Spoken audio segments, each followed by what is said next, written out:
The views and opinions expressed on the following program are those of the host and guests and do not necessarily represent those of any organization, including One Generation Away. The freedom of a people to choose its leaders is the root of liberty. Keep alive this experiment in liberty. Liberty, in case you've forgotten, is the soul's right to breathe. Government should be very minimal in protecting liberty. Peace cannot be purchased at the cost of liberty. The sturdy ground of liberty. Liberty once lost is lost forever. Fight for their liberty and for our security. Guarantees individual liberty. This great republic, born alone in liberty. Liberty. Liberty. Liberty. Liberty. Liberty. Liberty. Liberty. Liberty. Just how much do you want liberty? This is Liberty Nation with Tim Donner, a production of LibertyNation.com. Cutting through the double talk, taking on the topics, going after what the politicians really mean, and making it all clear. For your freedom and your liberty. Liberty Nation with Tim Donner. Who will be our president when January 20th rolls around? Most everyone is saying it's Biden, but Trump is not giving up the fight anytime soon. Welcome back into Liberty Nation Radio. As always, a production of LibertyNation.com and heard from coast to coast on the Radio America Network. The nation continues to grind away effectively with two presidents, the one who will be there for at least another couple of months, and the one who's claimed victory in an election still being challenged in court. We'll sort out where things stand in the battle to close the deal on the election in time for the Electoral College to meet and vote on December 14th. Plus, we'll be joined by a trio of authors from LibertyNation.com, international correspondent Onar on his article about the election. It may be clean, but why does it look dirty? Economics correspondent Andrew Moran on what a Biden economy would look like. And legal affairs editor Scott Cosenza on Trump's battle in the courts to prove election fraud. Say what? Say what? Say what? One more time. We get things rolling with our signature segment, Say What, where we roll out a virtual assembly line of wacky, astonishing, damnable, and ultimately revealing things uttered by politicians and the chattering class. Biden and Trump. Trump and Biden. Who's who at this point? Trump is president. Joe Biden has been declared president-elect by all the major media. But Trump keeps fighting in courtrooms in multiple states. It all creates an almost surreal picture of the political hierarchy now. Charges of election fraud are the currency of the Trump campaign at this point, with much of the focus on Dominion voting systems used in more than half the states in the country. Investigative reporter John Solomon of JustTheNews.com went on Fox Business Network and said Dominion's political ties have made conservatives increasingly suspicious. Dominion was a donor to the Clinton Foundation. It's tied to the Democratic establishment. It did hire as a lobbyist Nancy Pelosi's former top chief aide. We've contacted and canvassed tens of thousands of voters now. We've not found any evidence that computers change votes specifically, but Dominion's system was primed for people to understand how they could use it and calculate, hey, President Trump's up at 20,000 votes at 11 o'clock at night. Let's find 20,000 votes somewhere and run them through the system in the dark of night.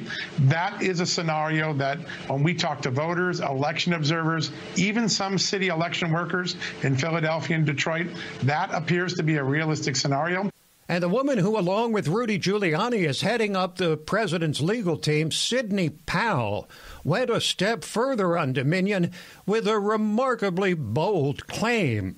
It's massive criminal voter fraud writ large across at least 29 states. It could have been happening. Anytime a voting machine was connected to the internet, and we have evidence that many were, it was obviously happening. It's obvious from the algorithm and the statistics that our experts are tracking out for batches of votes and when the curves changed. And it's going to blow the mind of everyone in this country when we get it all together and can explain it with the affidavits and the experts that have come forward. Sidney Powell and company will ultimately have to blow the minds of judges and juries. if their hopes of overturning the reported results of this election can be realized. 3 states would have to flip for Trump to secure a second term. Meanwhile, the media and self-proclaimed President-elect Joe Biden held a press conference this week backed by his Office of President-elect signage and repeated one of his most famous remarks from the campaign about the resurgent coronavirus. We're going into a very dark winter. Things are going to get much tougher before they get easier. And that requires sparing no effort to fight COVID so that we can open our businesses safely, resume our lives, and put this pandemic behind us. It's going to be difficult, but it can be done. And they all agreed. That means rallying the country behind a national strategy with robust public health measures like mandatory masking, widely available testing with rapid results, scaled-up production of life-saving treatments and therapeutics, and safe, equitable, and free distribution of the vaccine. Biden, of course, has one major advantage over Trump. We now have 2 separate vaccines reporting 95% success rates in final trials, thanks in large part to Trump's Operation Warp Speed. And the beleaguered president celebrated with a victory lap. In the past 9 months, my administration has initiated the single greatest mobilization in U.S. history, pioneering, developing, and manufacturing therapies and vaccines in record time. Numbers like nobody's seen before. No medical breakthrough of this scope and magnitude has ever been achieved this rapidly, this quickly. Operation Warp Speed is unequaled and unrivaled anywhere in the world. Current expectations are that the Moderna and Pfizer vaccines will be ready to roll by the end of the year. Frontline workers and old and medically compromised people will be first in line, with the hope that most of America can be vaccinated by next spring. Now, if Biden is ultimately proclaimed the president-elect when the Electoral College meets, he will face a Congress teetering on the edge, with Democrats losing at least 10 and maybe as many as a dozen seats in the House, and Republicans needing 1 win in the 2 Senate races in Georgia next month to maintain control of the Senate. Thus, Biden knows if he makes it to the White House, he'll have to be able to apply his supposed skill in working across the aisle. Look, I am not a pessimist, as you know, and I think there are enough Republicans who have already spoken out, but I think there will be many more, not many more, there'll be a larger number once the election is declared and I'm sworn in, to be able to get things done. I think they understand. For example, I can't imagine there not being a willingness on the part of Republicans. There's going to be significant pressure to deal with health care. I think we can get a lot done. Boy, is this guy the opposite of Trump or what? But of course, Biden would never be on the precipice of becoming president if not for the man who saved his flagging career 12 years ago, Barack Obama. But you'll hardly believe what the 44th president said this week about the benefits of a post-Trump Biden presidency. I think that what Joe and Kamala can do is to reestablish that we don't use the Justice Department, for example, to go after political enemies, that we don't mingle personal business interests with the business of government, that there's an expectation that the president doesn't routinely lie. Wow, that may set a new land speed record for hypocrisy. Talk about rich.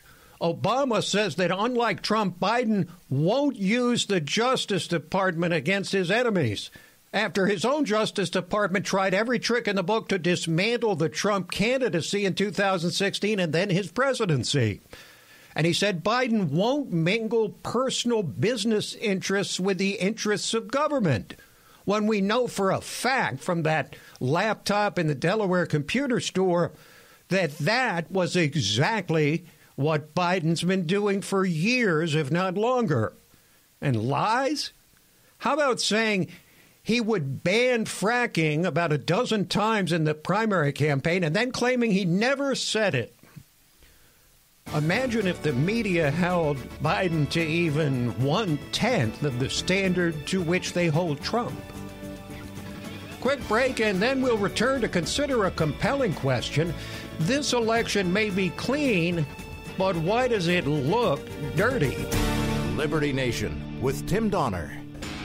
Stay ahead of the curve with LibertyNation.com. With one click, you get tomorrow's news today with LNTV's Hot Topics and Analysis, Liberty Nation Radio, The Uprising and Rabbit Hole podcasts, and dozens of insightful original articles. While the media establishment giants are sleeping, you can stay ahead of the curve with LibertyNation.com and get tomorrow's news today. LibertyNation.com.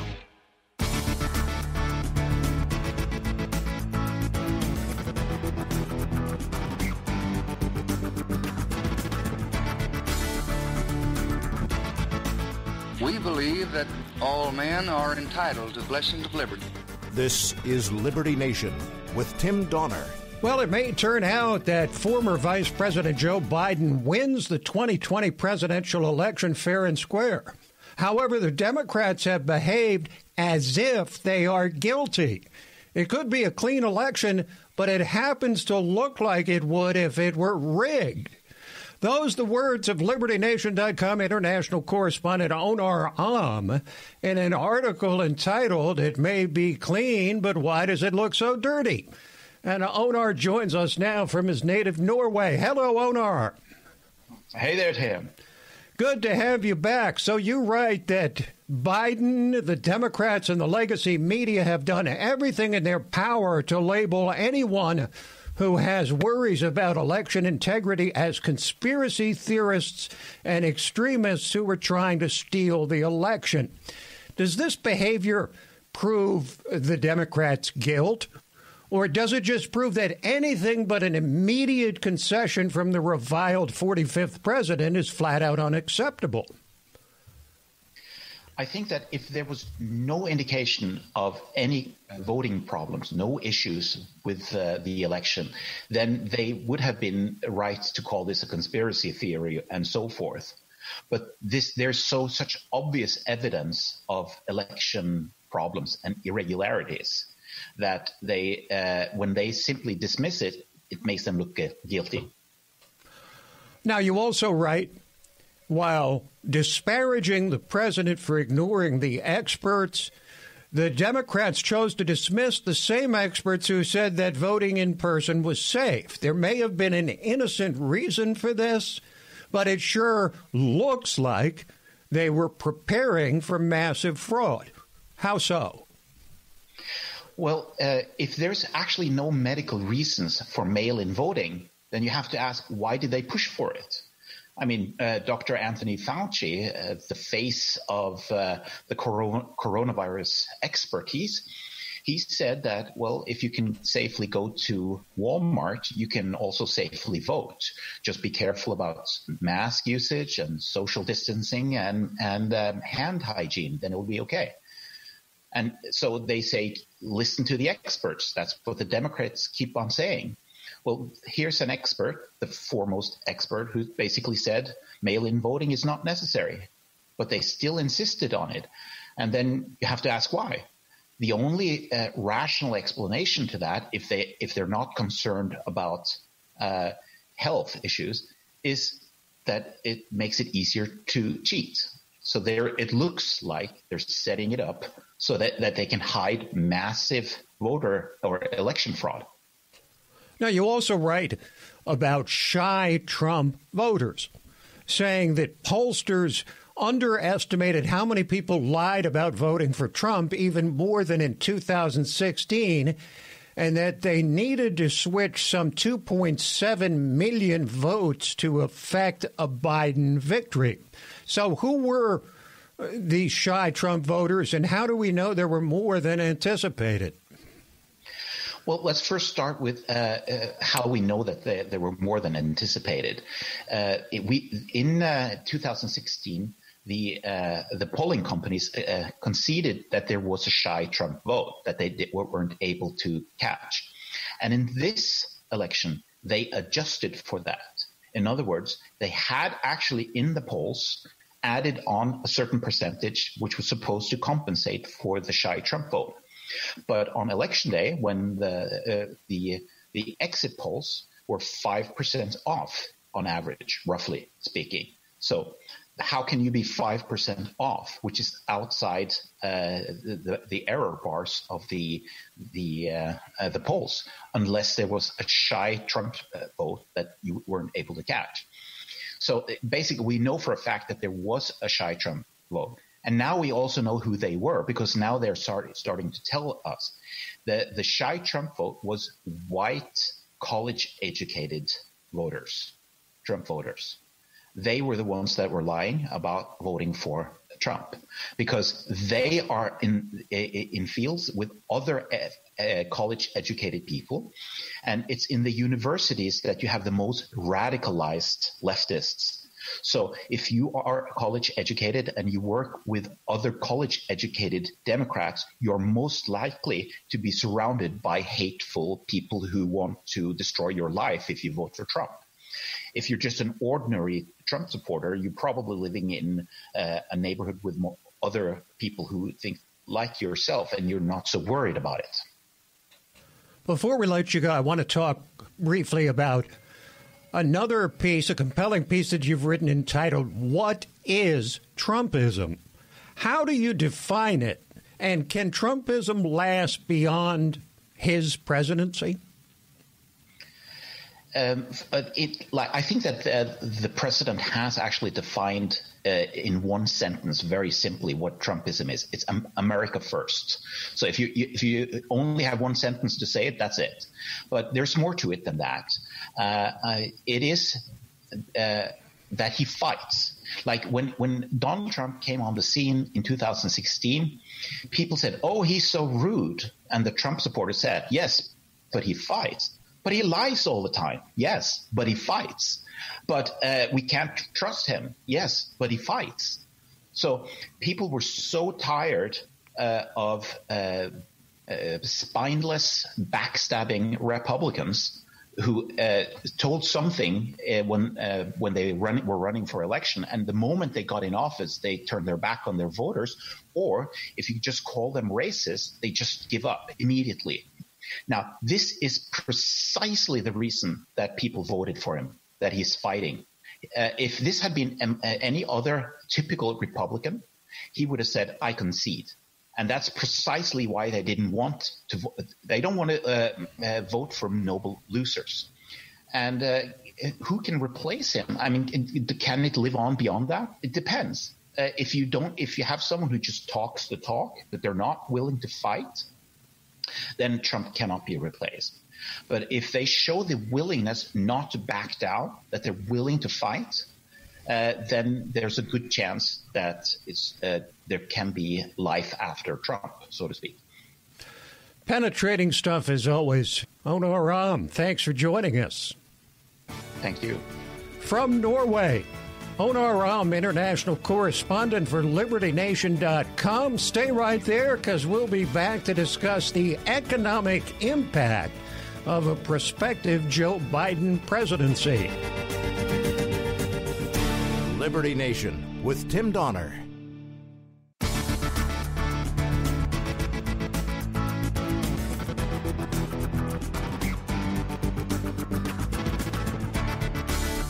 Far more important than my political future and far more important than yours, the well-being of our country. This is Liberty Nation with Tim Donner.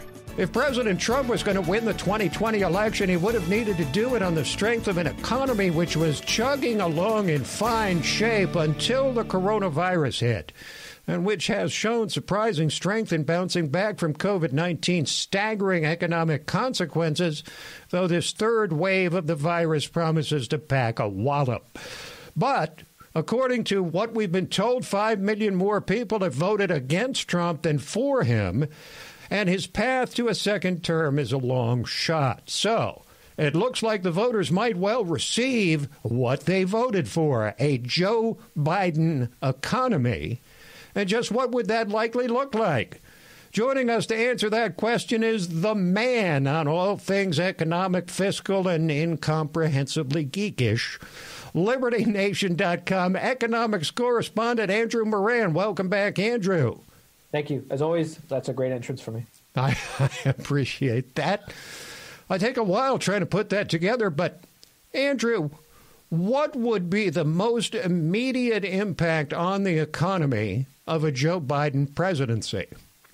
Well, I think that depends on who he's surrounding himself with. So far, he's surrounding himself a lot of Obama officials, and he's having a lot of people who support lockdowns. I remember just last week, one of his key COVID-19 advisors, he appeared on CNBC and he was talking about how the nation have to shut down for 6 to 8 weeks to contain it. Now he did tergiversate and he said that that wasn't a policy suggestion. But if he has these people with these ideas surrounding himself with, then if there's a dramatic spike come Inauguration Day, what would prevent Joe Biden from saying, okay, let's shut down the country and let's, hurt these businesses even more?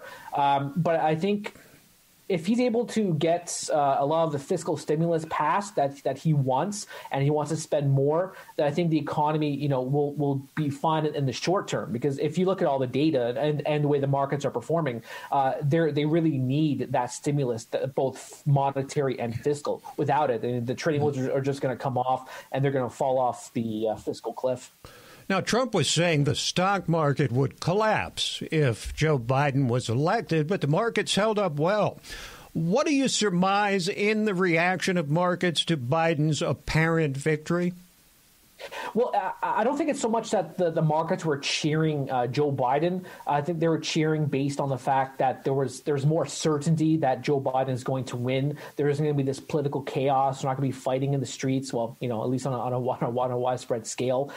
Because if there's one thing that markets don't like, it's uncertainty. If you're heading into November or December and there still isn't a clear winner, then you're going to have a major sell-off going on. And so they know what they're getting with Joe Biden. They just wanted to know, okay, fine, this is who we're getting. And that's it. I mean, it wouldn't have mattered if Biden or Trump won. The markets were still going to react. But it is interesting, however, because I've seen a lot where, at least on Twitter, when it comes to Biden supporters, and they would talk about, well, Trump warned that 401k would crash, as you just said. So the stock market, if you look at the stock market didn't really soar, hasn't really soared on a Biden presidency. It didn't really soar that much on announcements that Pfizer and Moderna were producing a coronavirus vaccine.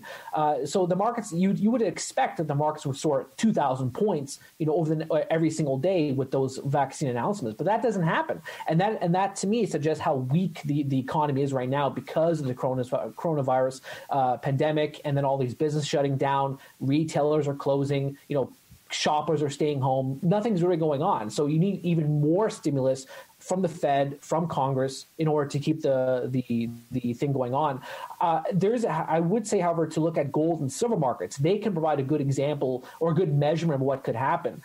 There has been some sell-off going on in gold and silver, but it still remained at multi-year highs because everyone's expecting higher inflation coming on. Of course, it does depend on the makeup of the U.S. Senate, but for the most part, Biden will probably use executive action, and you'll have these trillions of dollars being spent and then trillions more being printed, and that's going to lead to massive rampant price inflation. I wrote a few months ago talking about the COVID-19 induced inflation going on, and you're starting to see a huge spike in it, at least when it comes to the key ones of food and shelter. Those are skyrocketing right now. The things that people want, things are going up. Things that people don't want, it's going down. The worst possible combination.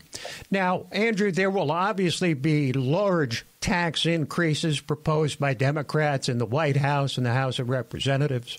The Senate may block if it's controlled by Republicans, which is yet to be finally decided. What impact would reversing the Trump tax reform, the Trump tax cuts, be likely to have on a staggering or recovering or soon to be staggering again economy?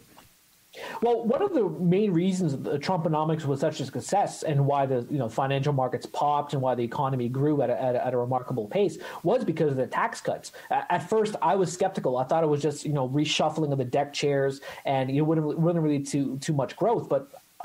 Good thing I was incorrect. And the tax cuts, they benefit more than just corporations. 82% of Americans, they benefit from the tax cuts. So if you reverse them or raise taxes at a time when nobody has any money, businesses shut down, corporations are they're not expecting to grow their operations anytime soon, you're going to have a stagnating economy with rampant price inflation and an economic downturn. When it comes to small businesses, I mean, if Biden leaves them be, then perhaps they can recover. But there's always a trickle-down effect when it comes to raising taxes on corporations because a lot of their customers are small businesses. So if you're going to raise taxes dramatically, or at least get rid of those Trump tax cuts, then you're not going to have much growth. So a Biden presidency will not lead to much. Won't lead to happy days are here again. Well, there's taxes and then there's regulations. And in the grand scheme of things, Andrew, how important has Trump's deregulation been to the economy as opposed to tax cuts and tax reform? Well, I think the deregulation was great for business, but I think it was even better for the consumer. Consumers have saved thousands of dollars thanks to the deregulation. I remember I wrote a few months ago, I think it was earlier this year, on Liberty Nation talking about how much consumers have saved. If you look at the cost of an automobile, for instance, the average family has saved around $3,000 because of the deregulation when it comes to green energy or fuel efficiency or whatever. I think it was for every one new regulation, 3 were removed, but he went as far as going 8. So that led to greater benefits for consumers.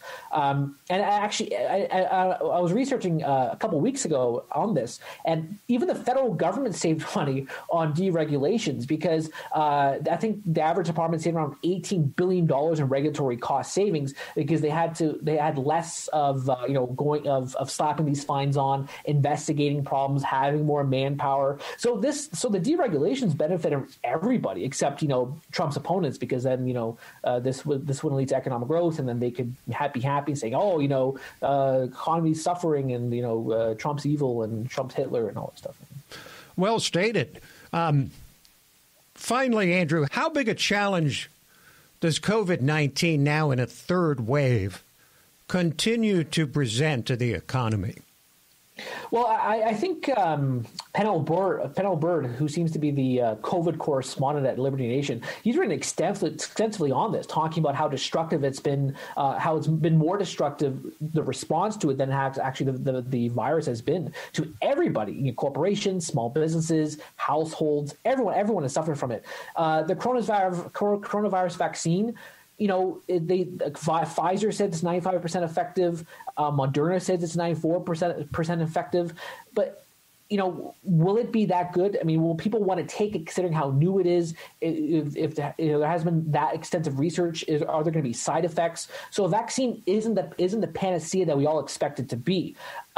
It's not going to erase the whole pandemic. You already see the Great Reset going on, and people like Dr. Fauci talking about you still have to wear masks. You still have to social distance even with these vaccines. So as long as these public health guidelines are implemented for the next couple of years, there's not going to be a tidal wave of economic growth happening, which is why the Fed keeps talking about both. You're going to need fiscal stimulus, and the Fed is going to be there to support both the economic downturn and the economic recovery. So you're going to have all this money spending and money printing for the next several years going on, which takes away from the private economy, which then leads to higher price inflation. And a bit of a teaser: I'm going to be writing an article in the coming days for Liberty Nation talking about how evil these policymakers are, because not only do they want higher price inflation, they're punishing people who are making less money because of these coronavirus measures that they support. So that's a spoiler for all of our Liberty Nation listeners right now. Nobody does it better when it comes to economics than Andrew Moran of LibertyNation.com. Andrew, thanks for joining us again. Thank you for having me. And you stay right there, because we'll return with Talkin' Liberty. Liberty Nation with Tim Donner. Stay ahead of the curve with LibertyNation.com. With one click, you get tomorrow's news today with LNTV's Hot Topics and Analysis, Liberty Nation Radio, The Uprising and Rabbit Hole podcasts, and dozens of insightful original articles. While the media establishment giants are sleeping, you can stay ahead of the curve with LibertyNation.com and get tomorrow's news today. LibertyNation.com. And now it is time to welcome in our regular contributor, constitutional lawyer, and LibertyNation.com legal affairs editor, the man who we fondly call our guardian of individual liberty for this segment called Talkin' Liberty. Welcome back, Scott Cosenza. Pleasure to be here. Thank you, Tim. Well, pleasure to have you as always. Let's start with a couple of the circuits on the federal court. First, the 10th Circuit asked to revive a case against an officer who, I guess, strayed into somebody's backyard. Well, they didn't stray into the backyard. They purposely went there to enforce a sign ordinance. So a man had a sign posted out front, and the ordinance officer was going to cite him for it. Didn't want to approach the front door, claimed there was some obstruction, and heard noises around back, and went around and went into the man's backyard. And he sued. He said, this is an illegal trespass by the government into my yard. And you can say it makes a mountain out of a molehill, Tim, but I think it's a great case because it establishes an important point that government agents are not allowed to just walk on private property like it's cool for any reason they prefer. And one of the questions the judges asked, which I thought was a great line, if you were a trick-or-treater approaching the house, would you have gone to the front or the back as a bellwether? And they had to admit they would have gone to the front door. The question that the judge is reaching there is, would an ordinary person think to go around back? And in this instance, no. And so the trespass is likely complete. But we'll have to wait and see what the Circuit Court of Appeals says. Okay, so let's move from the 10th Circuit to the 6th, where a professor has challenged a university pronoun policy. Tim, I think that there's going to be a lot of cases in this area of the law, both as the language continues to be policed and transgender legal issues continue to perk up as they become more legally accepted in society and, of course, enjoy more legal rights. This case involves a college professor who called mistakenly a person as one sex and they identify as the other sex. And they basically told that person that they had to then call them the pronoun of the other sex. And the professor said that is an imposition on their First Amendment right. They didn't insist on calling them the quote-unquote wrong pronoun or denigrating the student. They offered to use their given, their legal name, but they said that their own religious and free speech rights were implicated if they were forced to use a gender pronoun that they believed was inaccurate or incorrect.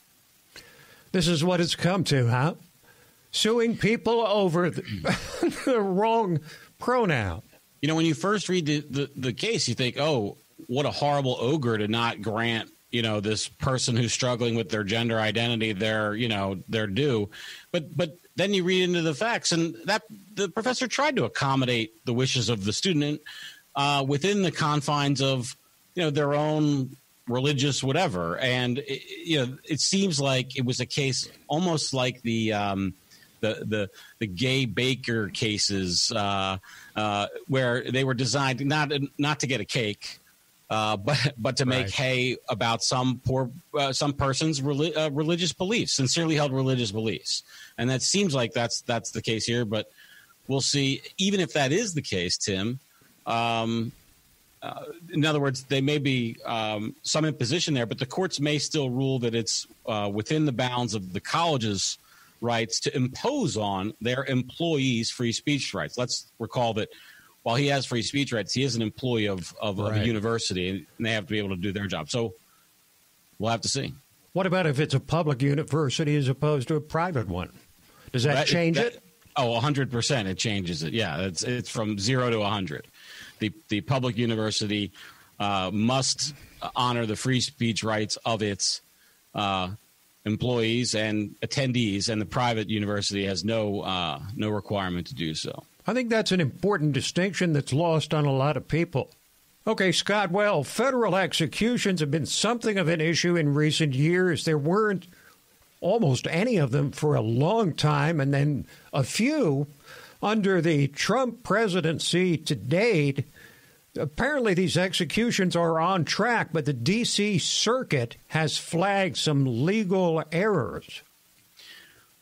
Well, that's right. Donald Trump has been aggressively executing federal prisoners compared to his recent predecessors.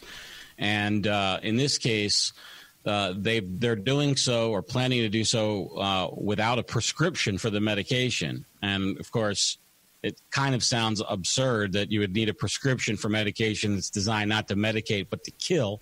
But that's one of the quivers one of the arrows, rather, in the quiver of the defense attorneys and people trying to keep these defendants alive and from being killed by the federal government. Okay, Scott, let's move to something entirely different. The world of technology and Apple. Everybody knows them. They're preparing to pay $113 million, a mere drop in the bucket for the tech giant, in the so-called Batterygate settlement. What the heck is that?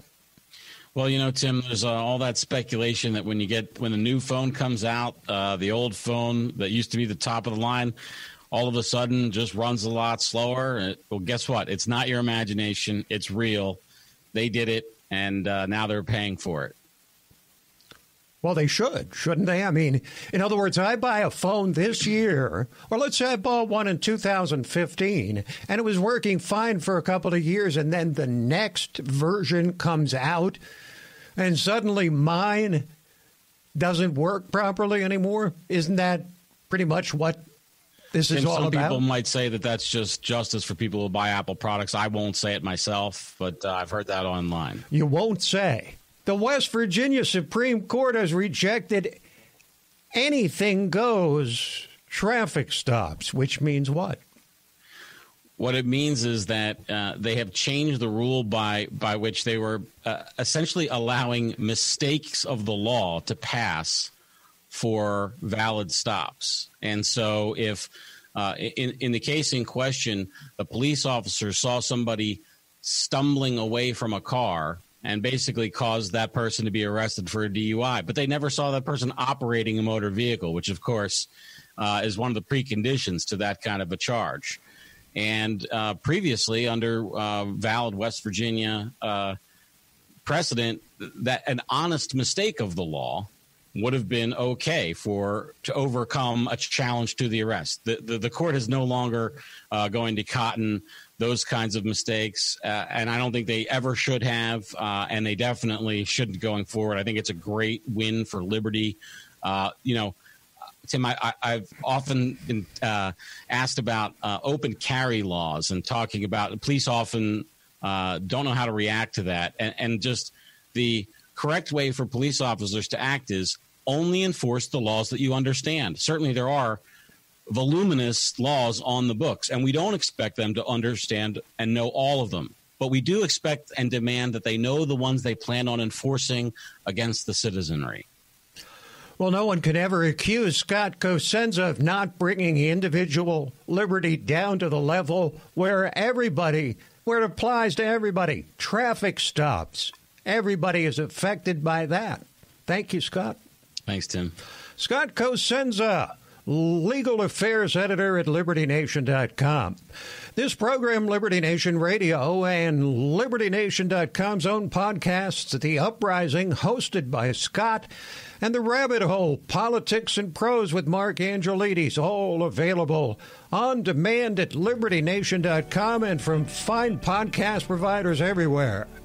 So that is it for this week, but we'll be back at you next week. Same time, same station. Till then, this is Tim Donner saying stand up for liberty.